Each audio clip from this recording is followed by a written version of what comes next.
ደንጋጭ ነገር ተፈጠረ። ቡዜ ሄርሜላን ለመነቻት። እኔ ልቤን ሰብሮት ቢሄድ ዛሬስ ምን ዋስትናለኝ? ባለፈውም እንደዚህ አረገኝ፣ ስለዚህ እንዴት ላምነው እችላለሁ? በማለት ሄርሜላ ዛሬም የህዝቡን ኮሜንት እያየች ምንም ማይክል ጃክሰንን ፍቅሩን ልትቀበለው አልቻለችም። ማይክል ጃክሰን ዛሬም እኔ እወድሻለሁ፣ ስለዚህ ባክሽን እያለ እንግዲህ እየለመናት ነው። ሄርሜላ አሁንም ሂጅበት ማለት ነው ግዴታ። ማይክል ጃክሰን ትላልቆች ሽማግሌ ይዞ ወደ ቤቶችሽ ሄዶ በቃ ካስጠየቀ በኋላ ከዛ በኋላ ወደ ፍቅርሽ ትገቢያለሽ ብዬ ነው እኔም እማምነው እንዳንድ ሴትነቴ።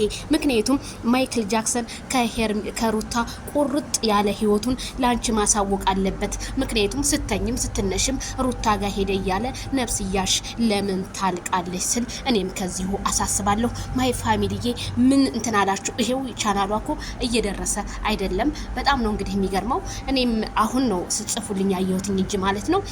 ሄርሚዬ ሂጅበት። አብርሃም ግን አሳዘነ።